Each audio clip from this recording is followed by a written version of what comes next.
నా పేరు తీగల వెంకటయ్య, సాంఘిక శాస్త్ర సీనియర్ ఉపాధ్యాయుడిని. ఈరోజు 10వ తరగతికి సంబంధించి 2020 మార్చి నెలలో పరీక్షలకు వెళ్తున్నటువంటి విద్యార్థులకు కొన్ని సూచనలు చేయదలిసి ఈ కార్యక్రమంలో పాల్గొనడం జరుగుతుంది. సహజంగా 10వ తరగతి అంటేనే విద్యార్థి యొక్క జీవితంలో ఓ మలుపుగా భావిస్తారు. ఇక్కడ మంచి మార్కులు సంపాదించినట్లయితే తదుపరి ఎంపిక చేసుకున్నటువంటి సబ్జెక్టు విషయాల్లో ప్రత్యేకమైనటువంటి శ్రద్ధ వహిస్తారు. కాబట్టి 10వ తరగతి పరీక్షలు చాలా కష్టమైనటువంటివని, దాంట్లో ఉత్తీర్ణత కావడం కష్టసాధ్యమని చాలామంది అపోహలు కలిగి ఉంటారు. అంతేకాకుండా ఈ సంవత్సరం గత సంవత్సరంతో పోలిస్తే ఈ సంవత్సరంలో పేపర్లోకి వచ్చినటువంటి కొన్ని మార్పుల వల్ల విద్యార్థుల్లో చాలా అపోహలు ఉన్నాయి. ఈ అపోహలు పోగొట్టుకున్నట్లయితే విద్యార్థులు తప్పకుండా 10కి 10 పాయింట్లు సాధించడం కష్టసాధ్యమేమీ కాదు అనేటువంటి విషయాన్ని విద్యార్థులు గ్రహించాలి.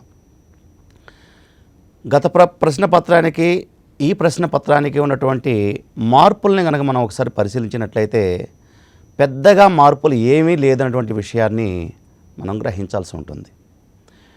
కాకపోతే చిన్న మార్పులు ఏమిటంటే, గత ప్రశ్నపత్రంలో కేవలం 2 పేపర్లకు సంబంధించి 80 మార్కులు అంతర్గత మార్కులు కలిపి విద్యార్థికి ఉత్తీర్ణత నిర్ణయిస్తూ ఉన్నారు.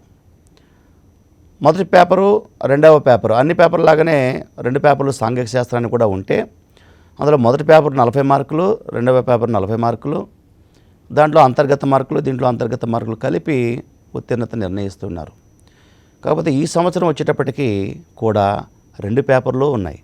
మొదటి పేపరు ఉంది, రెండవ పేపరు ఉంది. కాకపోతే ఇక్కడ అంతర్గత మార్కులు తీసివేయడం జరిగింది.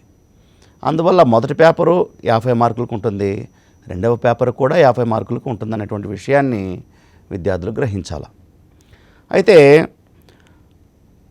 అక్కడ మొదటి పాత ప్రశ్నపత్రంలో మనం చూసినప్పుడు పోల్చి చూసినట్లయితే ఈ ప్రశ్నపత్రాల్లో పెద్దగా మార్పు లేదన్నటువంటి విషయాన్ని మనం గ్రహించాలి.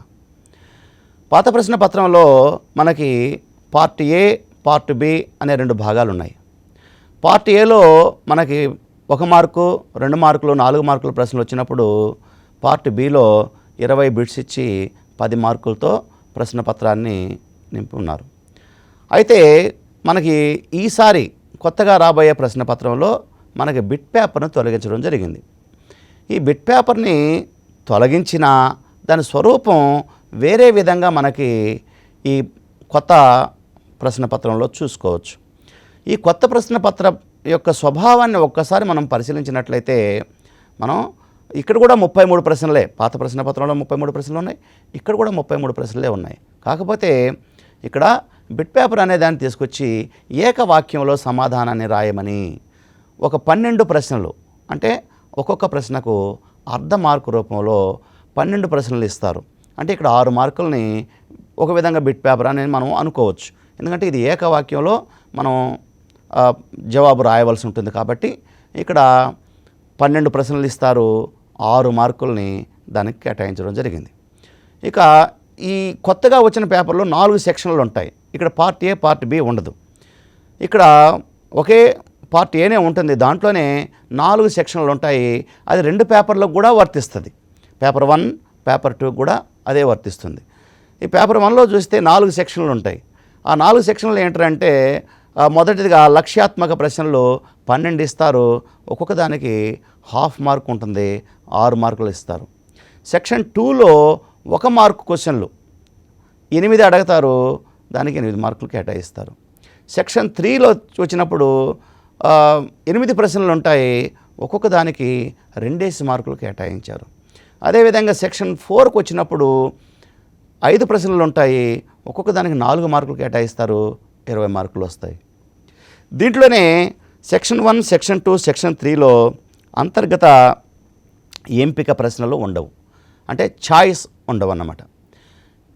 ఇదే విధానం మనం పాత ప్రశ్న పత్రంలో కూడా చూసాం.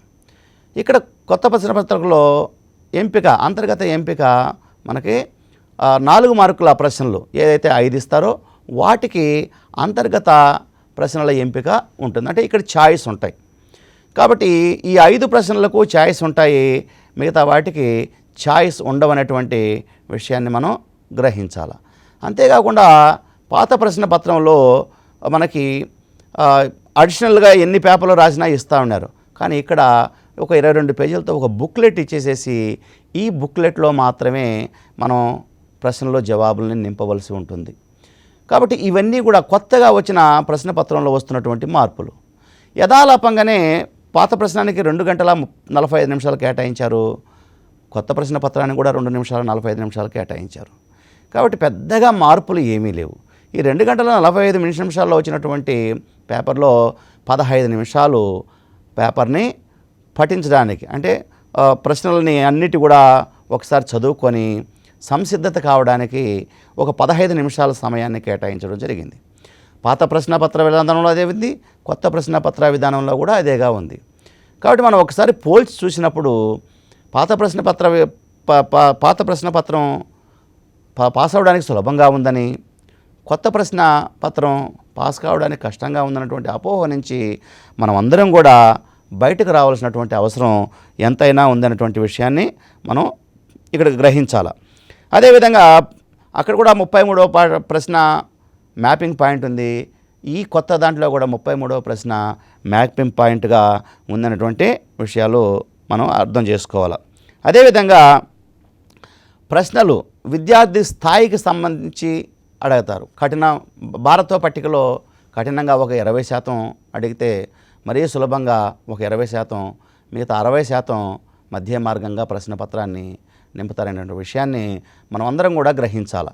కాబట్టి విద్యార్థులు ఎక్కడ కానీ ఫెయిల్ అయ్యేదానికి అవకాశం లేకుండా ప్రశ్నపత్ర రూపకల్పన జరుగుతుంది అన్నటువంటి విషయాన్ని మనం గ్రహించాల్సినటువంటి అవసరం ఎంతైనా ఉంది.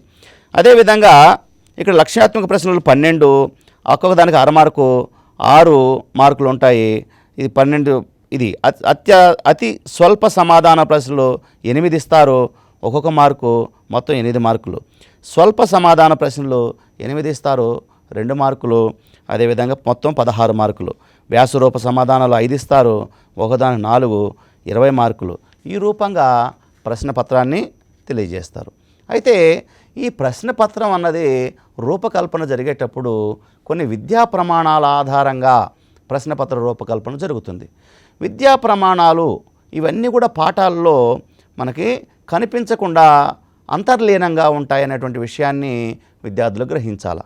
అందువలనే విద్యా ప్రమాణాల ఆధారంగానే ప్రశ్నపత్రం రూపకల్పన జరుగుతుంది. ఈ విద్యా ప్రమాణాలు అనుకున్నప్పుడు విషయావగాహన మొదటి విద్యా ప్రమాణం సాంఘిక శాస్త్రంలో, రెండవ విద్యా ప్రమాణం ఇచ్చిన పాఠ్యాంశాన్ని చదివి అర్థం చేసుకొని వ్యాఖ్యానించడం, మూడవ విద్యా ప్రమాణంగా సమాచార నైపుణ్యాలు, 4వ విద్యా ప్రమాణంగా సమకాలీన అంశాలపై ప్రతిస్పందన ప్రశ్నించడం, 5వ విద్యా ప్రమాణంగా పఠన నైపుణ్యాలు, 6వ విద్యా ప్రమాణంగా ప్రశంసా సున్నితత్వము అన్నటువంటి విషయాన్ని మనం గ్రహించాలి. అయితే ఇక్కడ విషయ అవగాహనకు 40% మార్కులు కేటాయించడం జరిగింది. అంటే దాదాపుగా 40% వెయిటేజ్ ఇస్తూ 20 మార్కులు కేటాయిస్తారు. ఇచ్చిన పాఠ్యాంశాన్ని చదివి అర్థం చేసుకొని వ్యాఖ్యానించడానికి 10% వెయిటేజ్ ఇచ్చి 5 మార్కులు కేటాయించడం జరిగింది. సమాచార నైపుణ్యాలకు 15% భారత్వాన్ని ఇచ్చి 7.5 మార్కులు కేటాయించడం జరిగింది. అదేవిధంగా సమకాలీన అంశాలపై ప్రతిస్పందన ప్రశ్నించడానికి 10% వెయిటేజీ ఇచ్చి 5 మార్కులు కేటాయించారు. పఠన నైపుణ్యాలకు 15% భారత్వము 7.5 మార్కులు, ప్రశంసా సున్నితత్వానికి 10% భారత్వాన్ని ఇచ్చి 5% మార్కుల్ని కేటాయించడం జరిగింది. ఈ విధంగా పేపర్ యొక్క స్వరూపాన్ని మనం అర్థం చేసుకోవచ్చు. ఇంతకుముందు మనం చెప్పుకున్నట్టు కఠిన స్థాయిలో దాదాపుగా 20% వెయిటేజ్ ఇస్తారు. కఠిన స్థాయి ప్రశ్నలకు 20% వెయిటేజ్ ఇచ్చి 10 మార్కులు, మధ్యస్థంగా 60% వెయిటేజ్ ఇచ్చి 30 మార్కులు, సులభంగా 20% వెయిటేజ్ ఇచ్చి 10 మార్కులు. ఈ విధంగా ప్రశ్నపత్రం యొక్క రూపకల్పన ఉంటుందన్నటువంటి విషయాన్ని మనం మర్చిపోకూడదు. ఈ విధంగా ప్రశ్నపత్రాన్ని రూపకల్పన చేసినప్పుడు ప్రశ్నల యొక్క విధానం ఏ విధంగా ఉంటుంది, విషయ అవగాహన కింద వచ్చేటువంటి ప్రశ్నలు హిమాలయాలు భారతదేశం వ్యవసాయాన్ని ఏ విధంగా ప్రభావితం చేస్తాయి అన్న రూపంలో ప్రశ్నలు వస్తాయి. అదేవిధంగా మనం చెప్పుకున్నప్పుడు ఈ యొక్క ఆదాయాన్ని అటు వరల్డ్ బ్యాంక్ కానీ ఇటు యుఎన్డిపి ఎలా అభివర్ణించింది, ఆదాయాన్ని నిర్దేశించడానికి అవి సూచించినటువంటి మార్గాలను తెలియచేయండి. అదేవిధంగా భారతదేశంలో జనాభా విస్ఫోటనానికి గల కారణాలను రాయండి. ఈ విధంగా ప్రశ్నలు ఉంటాయి ఈ విషయ అవగాహన కింద. మొదటి 2 ప్రపంచ యుద్ధాల ఫలితాలను వివరించండి. ఈ రూపంగా ఉన్నటువంటి ప్రశ్నలన్నీ కూడా విషయ అవగాహన కిందకి వస్తాయి. అదేవిధంగా ఇచ్చిన పాఠ్యాంశాన్ని చదివి అర్థం చేసుకొని వ్యాఖ్యానించండి అనేటువంటి విద్యా ప్రమాణం కింద ప్రశ్నల స్వరూపం ఏ విధంగా ఉంటుందో ఒకసారి చూద్దాం. భారతదేశం నదులకు పుట్టినిల్లుగా చెప్తారు. భారతదేశంలో జీవనదులు, వాటిని హిమాలయ నదులు కూడా అంటారు. అదేవిధంగా ద్వీపకల్ప నదులు కిందకు వచ్చినప్పుడు కృష్ణా, గోదావరి, అదేవిధంగా కావేరి, వీటన్నిటిని కూడా మనం ద్వీపకల్ప నదులుగా చెప్పుకోవచ్చు. ఈ ద్వీపకల్ప నదులన్నీ భారతదేశాన్ని సస్యశ్యామలం చేస్తున్నాయి అని ఒక పేరానిచ్చి దాని కింద ఒక ప్రశ్న అడుగుతారు. ఈ భారతదేశంలోని నదులు భారతదేశంలోని వ్యవసాయానికి ఏ విధంగా తోడ్పడుతున్నాయో వివరించండి అని ఒక ప్రశ్న అడగచ్చు. అంటే ఒక పారాగ్రాఫ్నిచ్చి ఒక ప్రశ్న అడగడం ద్వారా ఈ యొక్క సామర్థ్యాన్ని పరీక్షిస్తారనేటువంటి విషయాన్ని మనం మర్చిపోకూడదు. అదేవిధంగా భారతదేశంలో ఉన్నటువంటి 2 ప్రపంచ యుద్ధాలను భారతదేశం చవిచూసింది. ప్రపంచంలో 2 ప్రపంచ యుద్ధానంతరం ఎలా సంభవించినటువంటి పరిణామాలను వివరించండి అని కూడా ఒక ప్రశ్న మనకి దీని కింద రావచ్చు. ఇలా ఈ యొక్క ఇచ్చిన పాఠ్యాంశాన్ని చదివి అర్థం చేసుకొని వ్యాఖ్యానించడం అనేటువంటి సామర్థ్యం యొక్క స్వరూపం ఉంటుందన్నటువంటి విషయాన్ని మనం గ్రహించాలి. ఇకపోతే సమాచార నైపుణ్యాలు. ఇది మనం ఒకసారి పుస్తకాన్ని కనుక పరిశీలించినట్లయితే ప్రతి పాఠంలో కూడా మనకి పట్టికల రూపంలోనూ అదేవిధంగా గ్రాఫుల రూపంలోనూ మనకి కనిపిస్తుంది. అంటే ఈ పట్టికలు కానీ గ్రాఫులు కానీ చాలా సమాచారాన్ని, అతిపెద్ద సమాచారాన్ని ఈ గ్రాఫుల్లో పట్టికలో సంక్షిప్తీకరించి ఉంటారు. కాబట్టి ఇవి మనకి చాలా ఉపయోగకరమైనవి. వీటిని ప్రశ్నపత్రంలో ఏ రూపంలో ఇస్తారంటే ఒక పట్టికని ఇచ్చేసేసి ఆ పట్టిక పైన నీ సొంత అభిప్రాయాన్ని రాయమని చెప్పవచ్చు. లేదా ఆ పట్టిక కింద కొన్ని ప్రశ్నలు ఇచ్చి ఆ పట్టికలోని సారాంశాన్ని రాబట్టే ప్రయత్నం చేయవచ్చు. అలా కాకుండా ఆ పట్టికను ఆధారం చేసుకొని ఒక గ్రాఫ్ని కూడా తయారు చేయమని అడగవచ్చు. అదేవిధంగా కొన్ని గ్రాఫులు ఇస్తారు. ఈ గ్రాఫ్ని అధ్యయనం చేసి నీ సొంత మాటల్లో వివరించమని చెప్పవచ్చు. లేదా ఆ గ్రాఫ్ కింద కొన్ని ప్రశ్నలు ఇచ్చి ఆ ప్రశ్నల్ని అడగడం ద్వారా ఆ గ్రాఫ్లో సమాచారాన్ని తిరిగి పొందే ప్రయత్నం చేస్తారు. లేదా ఆ గ్రాఫ్ ఆధారం చేసుకొని ఒక పట్టికని కూడా తయారు చేయమని చెప్పచ్చు. సో ఈ సమాచార నైపుణ్యాలు అనేటివి ఇన్ని రూపాలుగా మనకి ప్రశ్నపత్రంలో కనిపించేదానికి అవకాశాలు ఉన్నాయనే విషయాన్ని మర్చిపోకూడదు. సమకాలీన అంశాలపై ప్రతిస్పందన ప్రశ్నించడం. సమకాలీన అంశాలు అంటే పాఠంలో ఏదైతే అంశాలను నేర్చుకున్నామో దాన్ని సమకాలీనానికి అన్వయించుకోవడం, దీని ద్వారా జ్ఞానాన్ని స్థిరపరచుకోవడం. కాబట్టి మనం పాఠంలో ఉదాహరణకి మనం ఆహార భద్రత అనే పాఠం తీసుకున్నప్పుడు ఆహార భద్రతకు సంబంధించి ఈ పబ్లిక్ డిస్ట్రిబ్యూషన్ సిస్టమ్, అదేవిధంగా ఆహార పదార్థాల సేకరణ, భద్రపరచడం, ఇవన్నీ కూడా నేర్చుకున్నప్పుడు పౌష్టికాహార స్థాయి ఇవన్నీ నేర్చుకున్న తర్వాత సమకాలీన అంశం కింద మీ గ్రామంలో ఉన్నటువంటి ఈ యొక్క ఫెయిర్ ప్రైస్ షాప్ అంటే చౌక ధరల దుకాణం పని విధానాన్ని గురించి వివరించండి అనే ఒక ప్రశ్న రావచ్చు. ఇలా స్థానికానికి అన్వయిస్తూ అడిగేటువంటి ప్రశ్నలన్నీ కూడా ఈ యొక్క సమకాలీన అంశాలపై ప్రతిస్పందన ప్రశ్నించడం అనేటువంటి సామర్థ్యం కింద వస్తాయనేటువంటి విషయాన్ని మనం మర్చిపోకూడదు. అదేవిధంగా పఠన నైపుణ్యాలు, ఇది కూడా 1 మార్కు ప్రశ్నలో కానీ 2 మార్కు ప్రశ్నలో కానీ 4 మార్కు ప్రశ్నలో కానీ ఈవెన్ అర్ధ మార్కు ప్రశ్నలో కూడా అడిగేదానికి అవకాశం ఉంది. అంటే దీని ద్వారా మనం చూస్తే పఠన నైపుణ్యాలు అనుకున్నప్పుడు ఇక్కడ 3 రకాల పఠన నైపుణ్యాలు ఉన్నాయి. ఒకటి మనం పాత ప్రశ్న పత్రంలో చూసినట్లయితే కేవలం మ్యాప్ పాయింటింగ్కి ఎక్కువగా అవకాశం ఉండేది. సిసిఈ మోడల్ వచ్చిన తర్వాత ఈ యొక్క అన్ని పఠన నైపుణ్యాలకు ప్రాధాన్యత ఇవ్వడం జరుగుతూ ఉంది. ఇప్పుడు ఉదాహరణకి కేవలం భారతదేశ పటంలో కానీ ప్రపంచ పటంలో కానీ స్థలాలను గుర్తించడమే కాదు, పటాన్ని రీడింగ్ చేయడం. అంటే ఒకటి map pointing, 2 map reading, 3 map drawing. ఈ 3 అంశాలు కూడా ఇందులో సంలీనంగా ఉన్నటువంటి విషయాన్ని మనం మర్చిపోకూడదు. ఇప్పుడు మ్యాప్ పాయింట్లో ఎలా రావచ్చునంటే ఒక భారతదేశ పటంలో కొంత సమాచారాన్ని అంటే సమాచారంతో కూడినటువంటి పటం కింద కొన్ని ప్రశ్నలు వేయడం ద్వారా, ఒక ప్రశ్న కానీ 2 ప్రశ్నలు కానీ 4 ప్రశ్నలు వేయడం ద్వారా ఆ సమాచార నైపుణ్యాన్ని ప్రశ్నిస్తారు. లేదా మనం 4 మార్కుల ప్రశ్నలో కానీ 2 మార్కుల ప్రశ్నలో కానీ భారతదేశ పటం కానీ ప్రపంచ పటాన్ని కానీ ఇచ్చి కొన్ని ప్రాంతాలను లేదా ఏదో రూపంలో మనం ప్రశ్నించి గుర్తించమని చెప్తారు. అంటే మ్యాప్ రీడింగు స్కిల్లు, మ్యాప్ పాయింటింగ్ స్కిల్ని ఇక్కడ ఎక్కువగా విశాలమైనటువంటి పరిధి ఉంది ఈ 2 స్కిల్ని పరీక్షించడానికి. కాబట్టి విద్యార్థులు పాఠ్యపుస్తకంలో ఇచ్చినటువంటి అన్ని రకాల మ్యాపుల్ని, అది ప్రపంచ పటం కావచ్చు, భారతదేశ పటం కావచ్చు, తరువుగా ప్రిపేర్ అయినట్లయితే దీని ద్వారా తక్కువ కాలంలో ఎక్కువ మార్కులు సంపాదించడానికి అవకాశం ఉందన్నటువంటి విషయాన్ని మనం మర్చిపోకూడదు.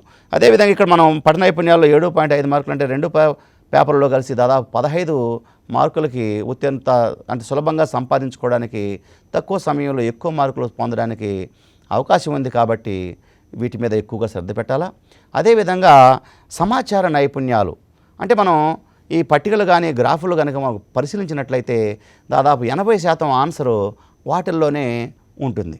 ఆ 10% రూపంలో రావచ్చు, ఏదో రూపంలో వచ్చినా ఎక్కువ సమాచారం అంతా అక్కడనే ఉంటుంది. కాబట్టి సులభంగా రాయడానికి అవకాశం ఉంది, ఎక్కువగా మార్కులు పొందడానికి అవకాశం ఉంది. కాబట్టి ఇటు పఠన నైపుణ్యాల మీద, ఇటు సమాచార నైపుణ్యాల మీద ఎక్కువగా శ్రద్ధ పెట్టినట్టయితే విద్యార్థులు అధికంగా స్కోర్ చేయడానికి అవకాశం ఉంది. ప్రశంస, సున్నితత్వం ఇది 10% వెయిటేజ్తో 5 మార్కులు కేటాయించడం. ఇది 2 ప్రశ్న పత్రాలు కూడా ఇది అన్వయించబడుతుందని చెప్పే విషయాన్ని మర్చిపోకూడదు. ప్రశంస, సున్నితత్వంలో స్వతంత్రోద్యమంలో గాంధీ గారి పాత్రను ప్రశంసిస్తూ రాయండి అని ప్రశ్న రావచ్చు. అదేవిధంగా స్వతంత్రానంతరం సంస్థానాల విలీనంలో సర్దార్ వల్లభాయ్ పటేల్ యొక్క పాత్రను ప్రశంసిస్తూ రాయండి అని కూడా అడగచ్చు. లేదా భారతదేశంలో వర్ణ వివక్షతను నీవు ఎలా నీ అభిప్రాయాన్ని తెలియజేయమన్నప్పుడు అది విమర్శనాత్మక రూపంలో రాసినా కూడా ఇది సున్నితంగా రాయాల్సిన అంశం. కాబట్టి ప్రశంస, సున్నితత్వం కింద ఇలాంటి ప్రశ్నలు రావడానికి అవకాశం ఉందన్నటువంటి విషయాన్ని మనం మర్చిపోకూడదు. కాబట్టి ఇచ్చినటువంటి ప్రమాణాల ఆధారంగా, భారత్వాల ఆధారంగా ఈ ప్రశ్నపత్రం తయారవుతుంది. అదేవిధంగా కొంతమంది విద్యార్థులు తెలియజేస్తారు ప్రశ్నపత్రం చాలా కఠినంగా ఉంటుందా అనేసి. కానే కాదు, ఆ అపోహ నుంచి కూడా మనం బయటపడాలి. ఉదాహరణకి మనం ఇక్కడ చూసినట్టయితే అంటే విద్యార్థుల్లో అన్ని స్థాయిలు అంటే స్టాండర్డ్స్ ఆధారంగా విద్యార్థులు ఉంటారు. వాళ్ళందరినీ దృష్టిలో పెట్టుకొని ప్రశ్నపత్రం తయారు చేయబడుతుంది. కఠిన స్థాయి కింద 20% వెయిటేజ్ ఇస్తూ 10 మార్కులు కేటాయించడం జరుగుతుంది. మధ్యస్థంగా 60% వెయిటేజ్ ఇచ్చి 30 మార్కులు కేటాయించడం జరుగుతుంది. సులభతరంగా 20% వెయిటేజ్ ఇస్తూ 10 మార్కులతో ఈ ప్రశ్నపత్ర రూపకల్పన జరుగుతుంది. కాబట్టి అన్ని వర్గాల విద్యార్థులని దృష్టిలో పెట్టుకొని అన్ని స్థాయిల విద్యార్థుల యొక్క అంటే average, above average, below average ఈ అన్ని స్థాయిల యొక్క విద్యార్థులని దృష్టిలో పెట్టుకొని ఈ ప్రశ్నపత్ర రూపకల్పన జరిగిందనేటువంటి విషయాన్ని మనం మర్చిపోకూడదు. సో ఈ విధంగా ఇప్పుడు కొత్త ప్రశ్నపత్రం వచ్చినప్పుడు 50 మార్కులకి ఉంటుంది. పాత ప్రశ్నపత్రంలో 40 మార్కులే ఉంది. అంతర్గత మార్కుల కింద 10 మార్కులు ఒక్కొక్క పేపర్కి, ఈ పేపర్లో 10, రెండవ పేపర్లో 10, మొత్తం 20 మార్కులు అంతర్గత మార్కులుగా ఉండేటివి. ప్రస్తుతం ఈ పేపర్లో అది లేదన్నటువంటి విషయాన్ని మనం గుర్తుపెట్టుకోవాలన్నమాట. సో ఈ విధంగా మనకి ఉంటుందన్నమాట. కాకపోతే ఈ 33 ప్రశ్నలలో అంటే హాఫ్ మార్క్ ప్రశ్నలు 12, 1 మార్కువి 2 మార్కులు 4 మార్కులు ఇవన్నీ కూడా ఎట్లా ఉంటాయంటే మల్టిపుల్ చాయిస్లోనే ఉంటుంది, డేటా టైప్లో ఉంటుంది, డయాగ్రామ్ బేస్డ్ క్వశ్చన్స్ ఉంటాయి, సింపుల్గా రీకాల్ చేసేటువంటి ప్రశ్నలు ఉంటాయి, మ్యాచింగ్ టైప్ ప్రశ్నలు ఉంటాయి. ఇవన్నీ కూడా మనం ఉంటుందన్నటువంటి విషయాన్ని ఇక్కడ మనం గుర్తు తెచ్చుకోవాల్సినటువంటి అవసరం ఉంటుంది. సో ఈ విధంగా మనం పేపర్ యొక్క స్వరూపాన్ని తెలుసుకున్నట్లయితే పేపర్ని అటెంప్ట్ చేయడం చాలా సులభమైనటువంటి విషయాన్ని మనం ఎప్పటికీ కూడా మర్చిపోకూడదు. ఇకపోతే మనం పేపర్ 1లో మనకి 12 పాఠాలు ఉంటాయి. పేపర్ 1లో మనకు 12 పాఠాలు ఉంటాయి. అవి ఏమిటంటే భారతదేశం భౌగోళిక స్వరూపాలు, అభివృద్ధి భావనలు, ఉత్పత్తి ఉపాధి, భారతదేశము శీతోష్ణ స్థితి, భారతదేశ నదులు నీటి వనరులు, ప్రజలు నివాస ప్రాంతాలు, ప్రజలు వలసలు, రాంపురం గ్రామ ఆర్థిక వ్యవస్థ, ప్రపంచీకరణ, ఆహార భద్రత, సమానత, సుస్థిర అభివృద్ధి అనేటువంటి 12 పాఠాలను మనకి మొదటి పేపర్గా నిర్ణయించినారు. అయితే ఇక్కడ విద్యార్థుల్లో కొంతమంది కొన్ని అపోహల్ని వ్యక్తీకరిస్తుంటారు. ఏ పాఠం చాలా ఇంపార్టెంట్ అయింది, ఏ పాఠాన్ని మేము చదువుకుంటే దండిగా ప్రశ్నలు వస్తాయి, ముఖ్యమైనవి చెప్పండి అని అడుగుతుంటారు. కానీ ఇది తప్పు అభిప్రాయం. ఎందుకంటే పుస్తకంలో ఉన్న ప్రతి పాఠానికి కూడా ప్రాధాన్యత ఉంటుంది. ప్రశ్నపత్ర రూపకల్పనలో అన్ని పాఠాలకు భారత్వాన్ని కేటాయిస్తారు. కాబట్టి 10కి 10 సాధించాలన్నటువంటి విద్యార్థులు అందరూ కూడా అన్ని పాఠాలను క్షుణ్ణంగా చదవాలా. అదేవిధంగా వాళ్ళంతా కూడా మ్యాప్ మైండింగ్ కనుక చేసుకున్నట్లయితే, అంటే పుస్తక పఠనం గావించేటప్పుడు, పుస్తకాన్ని చదివేటప్పుడే పేరాలో ప్రతి పేరాలో ఈ పేరాలో ఏ అంశం ఉంది, ఈ పేరాలో ఏ అంశానికి ప్రాధాన్యత ఇచ్చినారు, ఇలా మ్యాప్ మైండింగ్ కనుక చేసుకున్నట్లయితే మనం ఒకసారి మళ్ళా పాఠం చదివేసిన తర్వాత మననం చేసుకున్నట్లయితే ఆ జ్ఞానం శాశ్వతంగా ఉంటుంది, పరీక్షల్లో రాసేటప్పుడు సులభతరంగా ఉంటుంది. అలా కాకుండా మనం బడుతూ కనుక పోతే ఎక్కడైనా ప్రశ్న వచ్చినప్పుడు రాసేటప్పుడు మధ్యలో బ్రేక్ వస్తే అది అక్కడికే ఆగిపోతుంది. ఆ ప్రభావం మొత్తం ప్రశ్నపత్రం మీద కూడా పడేదానికి అవకాశం ఉంటుంది. కాబట్టి ప్రతి ఒక్కరు కూడా పాఠాన్ని అన్వయించుకుంటూ చదవాలా, మైండ్ మ్యాపింగ్ చేసుకుంటూ చదవాలా. మైండ్ మ్యాపింగ్ చేసుకున్నప్పుడు అది కంఠస్థం పడడానికి అవకాశం లేకుండా ఉంటుంది. ఏ ఒక్క పాయింట్ గుర్తొచ్చినా మొత్తం కూడా సమాచారాన్ని గుర్తుంచుకోవడానికి అవకాశం ఉంటుంది అన్నటువంటి విషయాన్ని మనం ఇక్కడ మర్చిపోకూడదు. కాబట్టి ప్రతి పాఠానికి కూడా అది మొదటి పేపర్ కావచ్చు, రెండవ పేపర్ కావచ్చు, ప్రతి పాఠానికి ఇక్కడ వెయిటేజ్ ఉందనేటువంటి విషయాన్ని మనం మర్చిపోకూడదు. ఏ పాఠాన్ని కూడా ప్రశ్నపత్రంలో నిర్లక్ష్యం కాబడదు. ఇక మనం పాఠం వైజ్గా కనుక వస్తే భారతదేశం భౌగోళిక పరిస్థితులు అనేటువంటి పాఠాన్ని తీసుకున్నప్పుడు భారతదేశం యొక్క ఉనికి మనకి పాఠం తెరవగానే ఒక భారతదేశ పాఠం ఇచ్చి దాంట్లో అక్షాంశాలు రేఖాంశాల ఆధారంగా భారతదేశం యొక్క ఉనికిని ఏ అక్షాంశాల మధ్య ఉంది, ఏ రేఖాంశాల మధ్య ఉంది అనేటువంటి ఆ ఒక్క పటం చూస్తే చాలు మొత్తం సమాచారం గుర్తొచ్చేదానికి అవకాశం ఉంది. కాబట్టి దాన్ని మీరు ఆ పటాన్ని బాగా అధ్యయనం చేయాలి. ఇకపోతే భౌగోళిక స్వరూపాలు, భారతదేశం భౌగోళిక స్వరూపాలు, అది మనం సాంఘిక శాస్త్రము అంటేనే ఒక విషయాన్ని మనం ప్రతి ఒక్కరు కూడా గుర్తుపెట్టుకోవాలి. ఇది సమాజ అధ్యయన శాస్త్రం. సమాజాన్ని మనం అధ్యయనం చేస్తున్నాం. సమాజము అంటే పౌరుల్లో మనం కూడా ఉన్నాం. అంటే మన చుట్టూ జరుగుతున్నటువంటి అనేక సంఘటనల సారాంశమే సాంఘిక శాస్త్రం. ఉదాహరణకి భౌగోళిక పరంగా తీసుకుంటే భారతదేశం భౌగోళికంగా ఎలా ఉంది, దాని యొక్క భౌగోళిక స్వరూపాలు ఏమిటి, ఇక్కడ నదీ జల వ్యవస్థ పరిస్థితులు ఏమిటి, జనాభా ఏమిటి, అంటే ఇవన్నీ కూడా మనకు సంబంధించిన సమాచారం. కాబట్టి ఇది అధ్యయనం చేయడం పెద్ద కష్టమైనటువంటి విషయం కాదు. ఇక దీంట్లోనే మనం అర్థశాస్త్రాన్ని తీసుకున్నట్టయితే ఇది ఉత్పత్తి, ఉపాధి, ఇకపోతే మార్కెట్లు, ఆదాయం, జాతీయ ఆదాయము, తలసరి ఆదాయము, అంటే మానవుడి యొక్క జీవనానికి సంబంధించి అంశాలే. కాబట్టి దీంట్లో కూడా ఇది మన దైనందిన జీవితంతో ముడిపడినటువంటి అంశాలన్నీ కూడా సాంఘిక శాస్త్రంలో ఉన్నటువంటి విషయాన్ని మనం మర్చిపోకూడదు. కాబట్టి సాంఘిక శాస్త్ర అధ్యయనం చాలా సులభతరమైంది అనేటువంటి విషయాన్ని మనం మర్చిపోకూడదు. అదేవిధంగా చరిత్ర తీసుకుంటే గతించినటువంటి విషయాలన్నీ కూడా క్రోడీకరించి మనకు తెలియజేస్తూ ఉంటారు. అంటే గతాన్ని తెలుసుకొని భవిష్యత్తుకి అన్వయించుకొని, గతాన్ని తెలుసుకొని వర్తమానానికి అన్వయించుకొని భవిష్యత్తును మలుచుకోవడమే చరిత్ర, ఒక మాటలో చెప్పాలంటే. కాబట్టి చారిత్రక అధ్యయనం చాలా ప్రాధాన్యతతో కూడుకుందన్నటువంటి విషయాన్ని మనం మర్చిపోకూడదు. చరిత్రలో మనం 10వ తరగతిలో ప్రధానంగా తీసుకుంటే ప్రపంచ యుద్ధాలు, ఈ ప్రపంచ యుద్ధ పరిణామాలు, అదేవిధంగా ఇటు 14వ పాఠంలో తీసుకుంటే మనం రష్యాలో సంభవించినటువంటి సంఘటనలు, రష్యాలో వచ్చినటువంటి విప్లవాలు, జర్మనీ సంబంధించినటువంటి నియంతృత్వ పోకడలు, ఇవన్నీ కూడా మనం నిత్య జీవితంలో జరుగుతున్నటువంటి సంఘటనలు, వాటిని తెలుసుకోవాల్సినటువంటి విషయాలు. కాబట్టి సాంఘిక శాస్త్ర అధ్యయనం కష్టంతో కూడుకున్నది కాదు.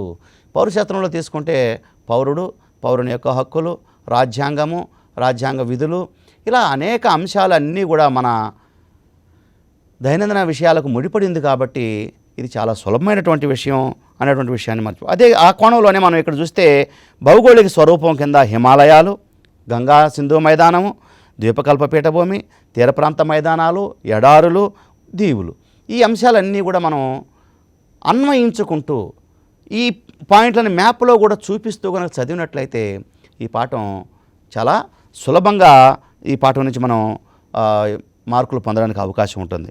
అభివృద్ధి భావనలు, ప్రతి వ్యక్తి కూడా తన జీవితంలో అభివృద్ధి చెందాలనే ప్రతి వ్యక్తి యొక్క లక్ష్యం. ఆ విషయాన్ని ఈ పాఠంలో చాలా విపులీకరించారు. ఈ పాఠంలో ఏ వ్యక్తులకి ఎలాంటి అభిప్రాయాలు ఉంటాయి అభివృద్ధి పట్ల అన్నటువంటి విషయాన్ని మనకు పట్టికల రూపంలో కూడా ఇచ్చున్నారు మనం ఈ పాఠాన్ని చదివినట్లయితే. కాబట్టి విద్యార్థిగా కూడా మన లక్ష్యం ఏమిటి, మనం 10 పాయింట్స్ సాధించడం అంటే ఇది కూడా మన ముందు ఉన్నటువంటి లక్ష్యం. కాబట్టి విద్యార్థులు ఈ పాఠాన్ని అన్వయించుకుంటూ చదవాలా. వివిధ వర్గాల ప్రజల యొక్క అభివృద్ధి భావనలు ఏ విధంగా ఉన్నాయి, ఆదాయము, దాంతోపాటు ఇతర లక్ష్యాలు ఎట్లా ఉంటాయి, అదేవిధంగా వేరు దేశాలు లేదా రాష్ట్రాల ఆదాయాలను ఏ విధంగా పోల్చారు. ఇటు ప్రపంచ బ్యాంకు ఇచ్చినటువంటి నిర్వచనం కానీ, అటు UNDP ఐక్యరాజ్య సమితి వారు ఇచ్చిన నిర్వచనాన్ని కానీ అభివృద్ధికి మనం అన్వయించుకోవచ్చు ఇక్కడ. అదేవిధంగా ఈ పాఠంలో వివిధ రకాల పట్టికలు ఉన్నాయి. అంటే సమాచారాల నైపుణ్యాలకి ఎక్కువగా ఈ పాఠంలో అవకాశం ఉంది. కాబట్టి ఈ పట్టికల అధ్యయనం చేయడం ద్వారా ఈ భావనల్ని మనం అవగాహన చేసుకోవడం ద్వారా ఈ పాఠంలో మనం సులభంగా జ్ఞానాన్ని పొందవచ్చు. దీంట్లో వచ్చినటువంటి ప్రశ్నలు సులభంగా అటెంప్ట్ చేయవచ్చు. ఉత్పత్తి, ఉపాధి, ఇది ఆర్థిక వ్యవస్థలోని రంగాలు. ప్రాథమిక రంగము, ద్వితీయ రంగము, తృతీయ రంగము, వ్యవసాయ రంగము, పారిశ్రామిక రంగము, సేవా రంగము. ఈ రంగాల పట్ల కనుక మనం మంచి అవగాహన పెంపొందింపజేసుకుంటే, మనం పట్టికల్లో కనుక చూసినట్లయితే కొన్ని దశాబ్దాలకు సంబంధించినటువంటి అభివృద్ధి భావనలన్నీ కూడా, లేదా ఈ రంగాలకు సంబంధించినటువంటి అభివృద్ధి భావనలు, ఏ రంగం జాతీయ అభివృద్ధికి ఏ విధంగా దోహదపడతా ఉంది, ఏ రంగం నుంచి జాతీయ ఆదాయానికి ఎంతెంత తోడ్పడుతుందో మనకు తెలుస్తుంది. ఉపాధి అవకాశాలు ఏ రంగంలో ఎక్కువగా ఉన్నాయి, ఉపాధి అవకాశాలు ఏ రంగంలో తక్కువగా ఉన్నాయి అనేటువంటి విషయాలు కూడా ఈ యొక్క పాఠంలో మనం తెలుసుకోవడానికి అవకాశం ఉంది. స్థూల జాతీయోత్పత్తి, ఈ సమీకరణాలు కానీ సూత్రాలు కానీ మనం అధ్యయనం చేసినట్లయితే మనం సులభంగా ఈ పాఠంలో ద్వారా మార్కులు సంపాదించుకోవడానికి అవకాశం ఉంది. భారతదేశ శీతోష్ణ స్థితికి వాతావరణానికి మనకి డెఫినేషన్స్ ఇచ్చినారు. ఈ డెఫినేషన్స్ కానీ మనం సులభంగా అర్థం చేసుకోగలిగినట్టయితే మనం దీని మీద వచ్చే ప్రశ్నను సులభంగా అటెంప్ట్ చేయడానికి అవకాశం ఉంది. అదేవిధంగా క్లైమోగ్రాఫ్స్, ఈ పాఠంలో ఎక్కువగా ఈ యొక్క క్లైమోగ్రాఫ్స్కి అవకాశం ఇచ్చున్నారు. అంటే శీతోష్ణ స్థితి పట్టికలు మనకి అక్కడ ఇచ్చున్నారు. అంటే కొన్ని సంవత్సరాలకు సంబంధించినటువంటి శీతోష్ణ స్థితులు ఏ ప్రాంతంలో ఎలా శీతోష్ణ స్థితులు ఉన్నాయి, ఆయా ప్రాంతాలని ఏ విధంగా ఉష్ణమండలాలుగా శీతల మండలాలుగా విభజించారు, ఆ విభజనకు వెనకాల ఉన్నటువంటి చరిత్ర ఏమిటి అన్నటువంటి విషయాలన్నీ కూడా మనకి ఈ క్లైమోగ్రాఫ్స్ ద్వారా తెలుసుకోవచ్చు. అదేవిధంగా శీతోష్ణ స్థితిని ఏ అంశాలు ప్రభావితం చేస్తున్నాయి అంటే, ఒక ప్రాంతంలో తక్కువ శీతోష్ణ స్థితులు, మరో ప్రాంతంలో ఎక్కువ శీతోష్ణ స్థితులు, నిరంతరం వాతావరణంలో మార్పులు, ఇవన్నిటినీ కూడా మనం గ్రహించాలా. ఇది అనునిత్యం మనం ఎదుర్కొంటున్నటువంటి సమస్య కాబట్టి, దైనందిన జీవితంలో ఒక భాగం కాబట్టి, దీన్ని ఆ రూపంలోనే అధ్యయనం చేస్తే దీని ద్వారా మనకి సులభంగా మార్కులు వచ్చేదానికి అవకాశం ఉంది. అదేవిధంగా భూగోళం వేడెక్కిపోతూ ఉంది. ఈ భూగోళం వేడెక్కిపోవడం వెనకాల ఉన్నటువంటి తీవ్ర పరిణామాలు ఏమిటి, ఈ భూగోళం వేడిని తగ్గించడానికి అంతర్జాతీయంగానో జాతీయంగానో జరుగుతున్నటువంటి పరిణామాలు ఏమిటి అనేటువంటి విషయాన్ని పాఠంలో చాలా చక్కగా వివరించి ఉన్నారు. కాబట్టి విద్యార్థులు దాంతోపాటు సమకాలీన అంశాలపై ప్రతిస్పందన అనే కాన్సెప్ట్లో కూడా మనకు పేపర్లలో వస్తూ ఉంటాయి. పర్యావరణం పైన పలానా దేశంలో సదస్సు జరుగుతూ ఉంది, ఆ కటింగ్లన్నీ పెట్టుకొని మనం కనుక అధ్యయనం చేసినట్లయితే దాని మీద మరింత సమాచారాన్ని పొందినట్టు వాళ్ళం అవుతాం. ఈ ప్రశ్నలు వచ్చినప్పుడు సులభంగా అటెంప్ట్ చేయడానికి అవకాశం ఉంటుంది. నీటి వనరులు భారతదేశం ఇంతకుముందే మనం చెప్పుకున్నాం. భారతదేశం నదులకు పుట్టినిల్లు, అటు జీవనదులు ఇటు ద్వీపకల్ప నదులు. దీని మీద ప్రశ్నలు వచ్చినప్పుడు ఈ నదులు ఏ విధంగా మనకి ఉపయోగపడుతున్నాయి, భారతదేశాన్ని ఈ నదులు ఏ విధంగా సస్యశ్యామలం చేస్తున్నాయి, కొన్ని నదులకు సంబంధించి వివాదాలు ఉన్నాయి. కావేరీ జల వివాదం, అదేవిధంగా ఇలా అనేకమైనటువంటి జల వివాదాలు, ఈ వివాదాల పరిష్కరణకు ఏర్పడినటువంటి ట్రిబ్యునళ్ళు, వాటి యొక్క పరిస్థితులు, ఎందుకు ఈ వివాదాలు వస్తున్నాయి, రాష్ట్రాల మధ్య ఎందుకు వివాదాలు ఉన్నాయి, దేశాల మధ్య జల వివాదాలు ఎందుకు ఉన్నాయి, సింధు నది జల వివాదం, పాకిస్తాన్కి భారతదేశానికి మధ్య సింధు నది జల వివాదాలు ఉన్నాయి. అదేవిధంగా బ్రహ్మపుత్ర నది జల వివాదాలు కొన్ని ఇప్పుడిప్పుడే ఉత్పన్నమవుతున్నాయి, చైనాకు మనకు కొన్ని. వీటి మీద సమగ్రమైనటువంటి అవగాహన రావాలంటే మనం ఆ పాఠాన్ని క్షుణ్ణంగా అధ్యయనం చేయాలి. అంటే జరుగుతున్నటువంటి అంశాలు కాబట్టి వీటిని కంఠస్థం పెట్టాల్సిన అవసరం లేదు అనేటువంటి భావన విద్యార్థి కలిగి ఉండాలి. ఇకపోతే మనం 6వ పాఠం ప్రజలు. ఈ ప్రజలు తీసుకున్నప్పుడు జనగణన. ఇప్పుడు త్వరలోనే మనకి 1921 అంటే ప్రతి 10 సంవత్సరాలకు ఒకసారి జనగణన జరుగుతుంది. మన త్వరలోనే జనగణన కూడా చేపట్టబోతున్నారు. ఎందుకు జనగణన చేపట్టాలి, ఈ జనగణన చేయడం వల్ల వచ్చినటువంటి ప్రయోజనాలు ఏమిటి, జనాభా విస్ఫోటనానికి గల కారణాలు ఏమిటి, జనాభా విస్ఫోటనానికి సంబంధించి ప్రభుత్వాలు తీసుకుంటున్న చర్యలు ఏమిటి, మనం ఒక పౌరుడిగా మన బాధ్యత ఏమిటి, ఇలాంటి అనేకమైనటువంటి విషయాలు మనకి ఈ పాఠం ద్వారా వస్తాయి. ఈ పాఠంలో ఉన్నటువంటి పట్టికలను కూడా మనం పరిశీలించినట్లయితే సులభంగా సమాచారాన్ని గ్రహించడానికి వీలుంటుంది. కాబట్టి విద్యార్థులు పుస్తక పఠనానికి ఎక్కువగా ప్రాధాన్యతనివ్వాలని చెప్పి తెలియజేస్తున్నాను. అదేవిధంగా ప్రజలు, నివాస ప్రాంతాలు. నివాసం అంటే ఏమిటి, అవి ఎలా ఏర్పడ్డాయి, ఆ నివాస ప్రాంతాల్లో వ్యవసాయ అభివృద్ధి జరిగిన తర్వాత పట్టణీకరణ ఎలా జరిగింది, పట్టణీకరణ. ఇప్పుడు మనం పట్టణీకరణ అన్నది ఎక్కువగా వింటున్నటువంటి విషయం. ఎందుకు పట్టణీకరణ అధికంగా జరుగుతుంది, గ్రామాల వాళ్ళంతా కూడా ఎక్కువగా పట్టణాలకు ఎందుకు వలస వెళ్తున్నారు, వలసలకు గల కారణాలు ఏమిటి, మనకి ప్రజలు వలసల్లో ఈ విషయాలు ఎక్కువగా మనకి దోహదపడతాయి.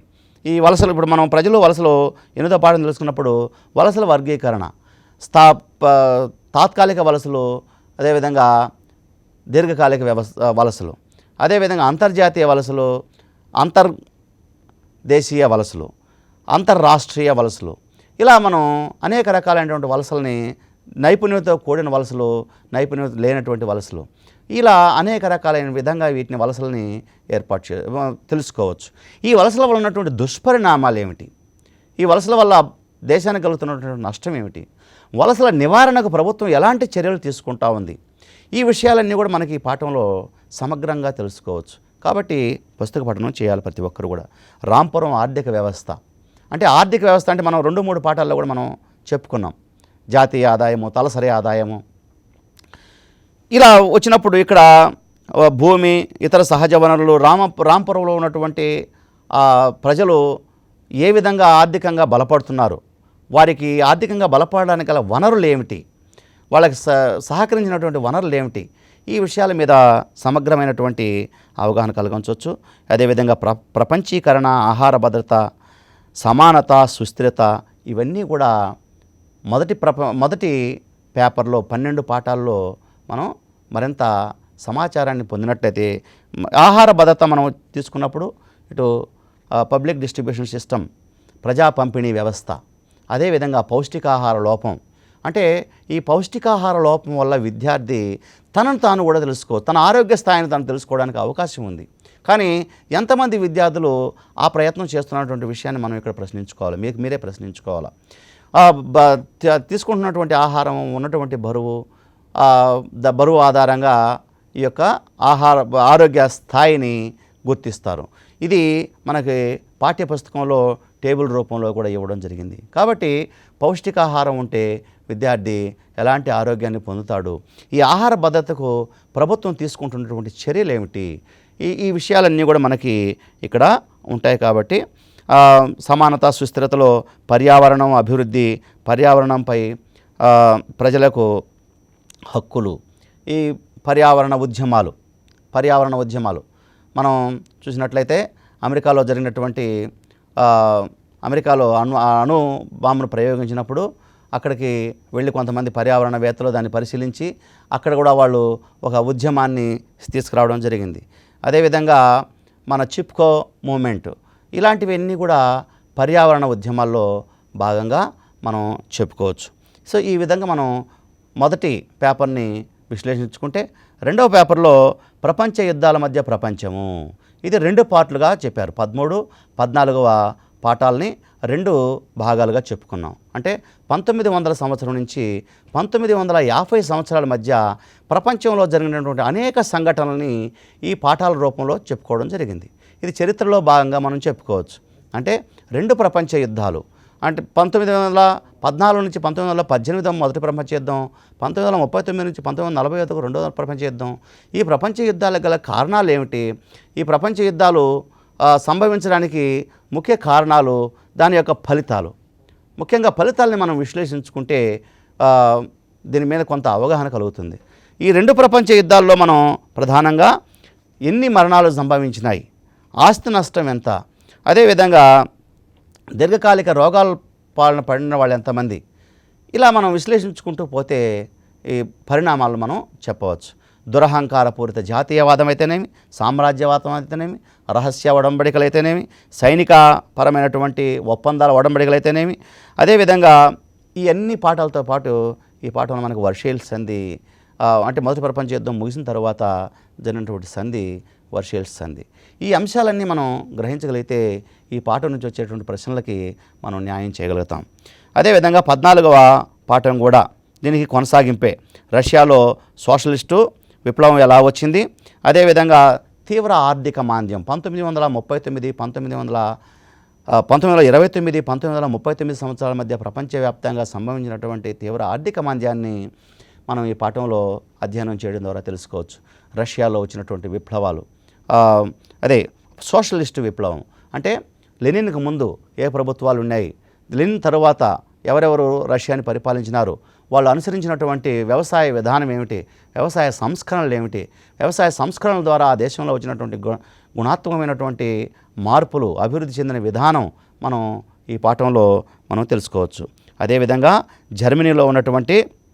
జర్మనీ సంబంధించినటువంటి నాజీల పాలన, నియంతృత్వ పాలన, నాజీ విధానం, హిట్లర్ గారి నాజీయిజం, అదేవిధంగా ముస్సోలిని ఫ్యాసిజం, జర్మనీ నాసిజం, ఇలా నియంత్రణకు సంబంధించినటువంటి విషయాలు కూడా మనం కొంత ఈ పాఠంలో తెలుసుకోవడానికి అవకాశం ఉంది. కాబట్టి ఈ పాఠాన్ని ఆ రూపంలోనే చదవాలి. ఇదే రూపంగా మనం వలస పాలిత ప్రాంతాల్లో జాతి విముక్త ఉద్యమాలు, వలస పాలిత ప్రాంతాలు అంటే ఈ ఐరోపా ఖండంలోని కొన్ని దేశాలు కొన్ని శతాబ్దాల తరబడి ఇటు ఆసియా ఖండంలోనూ, అటు ఆఫ్రికా ఖండంలోనూ మరికొంత ప్రాంతాల్లో వలసలను ఏర్పాటు చేసి అక్కడ ఆర్థిక వనరులను ఏ విధంగా దోపిడీ చేశారు, వాళ్ళు అక్కడ ప్రజల్ని బానిసలుగా చేసుకొని ఎలా పరిపాలన చేశారు, విభజించు పాలించు అనే సూత్రాలని ఎలా అమలు చేశారు అనేటువంటి విషయాలన్నీ కూడా మనకి ఈ పాఠంలో మనకు తారసపడతాయి. అదేవిధంగా ఆయా దేశాల్లో ఈ యొక్క వలసలకు వ్యతిరేకంగా చేసినటువంటి ఉద్యమాలు, ఈ ఉద్యమాల ఫలితంగా వచ్చినటువంటి స్వాతంత్రానంతరం ఆ దేశం అభివృద్ధి, ఇవన్నీ కూడా మనకి ఈ వలస ప్రాంతాల్లో ప్రధానంగా మనం చెప్పుకోవచ్చు. భారతదేశం కూడా ఒక వలస పాలిత ప్రాంతమైనటువంటి విషయాన్ని మనం మర్చిపోకూడదు. అదేవిధంగా భారత జాతీయోద్యమము, దేశ విభజన, వలస పాలిత ప్రాంతాలు, ఈ వలస పాలితలకు వ్యతిరేకంగా భారతదేశంలో జరిగినటువంటి స్వతంత్ర ఉద్యమ పోరాటం, ఈ స్వతంత్రోద్యమంలో పాల్గొన్న నాయకులు, మితవాద నాయకులు, అతివాద నాయకులు ఎవరెవరు, ఏ విధంగా వాళ్ళు ఉద్యమాన్ని స్థాపించారు. అదేవిధంగా గాంధీ యుగం 1919 నుంచి గాంధీ యుగం ప్రారంభమవుతుంది. గాంధీ చేసినటువంటి ఉద్యమాలు, ఈ ఉద్యమాలన్నీ కూడా స్వతంత్రం రావడానికి ఏ విధంగా దోహదపడ్డాయి, స్వతంత్రం వచ్చేటప్పటికి భారతదేశ విభజనకు సంబంధించి ఇటు ముస్లిం వర్గాల వాళ్ళు చేసినటువంటి పోరాటం, ఇవన్నీ కూడా మనం ఆ దేశ విభజన ఎలా జరిగింది, దేశ విభజన జరిగేటప్పుడు జరిగినటువంటి తీవ్రమైనటువంటి పరిణామాలు ఏమిటి, ఇవన్నీ మనకి ఈ పాఠంలో మనకి తారసపడుతుంది. కాబట్టి ఈ విధంగా మనం భారత జాతీయోద్యమం, దేశ విభజన, స్వతంత్రోద్యమం విషయాలు మనకు తెలుసుకోవచ్చు. స్వతంత్ర భారత రాజ్యాంగ నిర్మాణం అంటే స్వతంత్రం వచ్చిన తర్వాత మనల్ని మనం పరిపాలించుకోవడం కోసం మనకంటూ మనం ఒక రాజ్యాంగాన్ని ఏర్పాటు చేసుకోవాలి. రాజ్యాంగ రచన కమిటీ ఎలా ఏర్పడింది, ఈ రాజ్యాంగ రచన కమిటీ ఏర్పడడానికి ముందు జరిగినటువంటి రాజ్యాంగ సమితి ఎన్నికలు, ఇవన్నీ కూడా మనకు ఈ పాఠంలో సంక్షిప్తంగా ఇచ్చారు. కాబట్టి ఈ పాఠాన్ని అధ్యయనం చేయడం ద్వారా రాజ్యాంగ నిర్మాణ స్వరూపాన్ని మనం తెలుసుకోవచ్చు. కాబట్టి ఈ విధంగా స్వతంత్ర భారతదేశం, ఆ తర్వాత రాజకీయ ధోరణుల ఆవిర్భావం 1977-2000 సంవత్సరాల మధ్య దాదాపుగా ఈ దశాబ్దాల్లో భారతదేశంలో వచ్చినటువంటి రాజకీయ మార్పులు ఎలా జరిగాయి, ప్రపంచ యుద్ధానంతరం భారతదేశం ఎలా ఎదిగింది, ప్రపంచ యుద్ధానంతరం ప్రపంచం ఎలా ఉంది, భారతదేశం ఎలా ఉంది, ప్రపంచం 2 కూటమిలుగా విడిపోవడం, అటు అమెరికా ఆధ్వర్యంలో పెట్టుబడిదారుల కూటమిగా ఒకటి విడిపోతే, ఇటు రష్యా కూటమిగా సామ్యవాద దేశాల కూటమిగా ఒకటి విడిపోయింది. అయితే ఆ సమయంలో భారతదేశం తటస్థ విధానాన్ని అవలంబించింది. తటస్థ విధానాన్ని అవలంబిస్తూనే అలీన దేశాల కూటమిని ఒకటి ఏర్పాటు చేసి, అప్పుడే స్వతంత్రాన్ని పొందిన దేశాలన్నింటినీ కూడా ఒక కూటమిగా ఏర్పాటు చేసి, ఏ కూటమికి సంబంధం లేదు పై అగ్ర దేశాల కూటమిలో చేరకుండా ఒక తటస్థంగా ఉండేటువంటి ఒక కూటమిని ఏర్పాటు చేయడం, ఈ కూటమిని ఏర్పాటు వెనకాల నెహ్రూ గారు కానీ మిగతా ప్రపంచ దేశ నాయకులు పడినటువంటి కృషి, ఇవన్నీ కూడా మనకి ఈ పాఠంలో వస్తాయి. ఈ సమకాలీన సామాజిక ఉద్యమాలు, సమాజాన్ని చైతన్యపరిచే ఉద్యమాలు, లేదా సమాజంలో ఉన్నటువంటి రుగ్మతల్ని వ్యతిరేకంగా జరిగినటువంటి ఉద్యమాల్లో మనం ఇటు మైరా ఫైబీ ఉద్యమం కానీ, ఇటు సారా ఉద్యమం కానీ, ఇలా ఉద్యమాలని మనం అధ్యయనం చేయవచ్చు. ఇవన్నీ కూడా దీంట్లోనే సమకాలీన అంశానికి వచ్చినప్పుడు మనం ఇటు తెలంగాణ వాళ్ళు తెలంగాణ ఉద్యమం, ఇటు సమైకాంధ్ర ఉద్యమం, మిగతా ఆంధ్రప్రదేశ్ వాళ్ళంతా కలిసి సమైకాంధ్ర ఉద్యమం సమకాలీన అంశాల్లో భాగంగా మనం చెప్పుకోవచ్చు. ఇలా పౌరులు, ప్రభుత్వాలు, భారతదేశ పౌరుడిగా మనకు ఉన్నటువంటి హక్కులు ఏమిటి, ప్రభుత్వం మనకు కల్పించినటువంటి సౌకర్యాలు ఏమిటి, దీంట్లో మనం క్షుణ్ణంగా తెలుసుకోవచ్చు. ఈ విధంగా మనం పుస్తకం మీద ఒక సమగ్రమైనటువంటి అవగాహన కలిగి ఉంటే 10కి 10 పాయింట్లు సాధించడం సాంఘిక శాస్త్రంలో చాలా సులభమైనటువంటి విషయాన్ని విద్యార్థులు గ్రహించాలి. పుస్తకాన్ని గైడ్లు పెట్టి చదివి బట్టి రాయడం కన్నా, లేదా స్టడీ మెటీరియల్ చదివి బట్టి రాయడం కన్నా పాఠాన్ని క్షుణ్ణంగా చదవాలా. చదివేటప్పుడే ఒక మైండ్ మ్యాపింగ్ చేసుకున్నట్లయితే ఎక్కడ కానీ బట్టి పడడానికి అవకాశం ఉండదు. ఆ మ్యాప్ మైండింగ్లో వచ్చిన ఒక్కొక్క అంశాన్ని మళ్ళా విశదీకరిస్తూ మనం ముఖ్యమైన పాయింట్లుగా రాసుకున్నట్లయితే సాంఘిక శాస్త్రంలో ఈ యొక్క 10కి 10 పాయింట్లు తీసుకురావడం చాలా సులభం అన్నటువంటి విషయాన్ని విద్యార్థులు గ్రహించాలి. కాబట్టి పరీక్ష రాయడంలో ఉన్నటువంటి అపోహల్ని తొలగించుకోవాలి. మనం ఇంతకుముందే చెప్పుకున్నాం, ఏ అపోహలు 20 మార్కులు లేకపోతే మనం మార్కులు మంచి స్కోరింగ్ రావేమో అనేటువంటి. కానీ మా విద్యార్థులు ఒకసారి కనుక గ్రహించినట్లయితే ఆ 20 మార్కుల గతంలో విద్యార్థి పాస్ కావడానికి ఏమాత్రం అవకాశం లేదు, పాస్ మార్కులకి అవి కలపరు అనేటువంటి విషయం తెలుసుకోవాలి. కేవలం స్కోరింగ్కి మాత్రమే అవి కలిపేవాళ్ళు. ఇప్పుడు 20 మార్కులు లేకపోయినా పేపరు పుస్తకంలో ఉన్న ప్రశ్నలే ఇస్తున్నారు.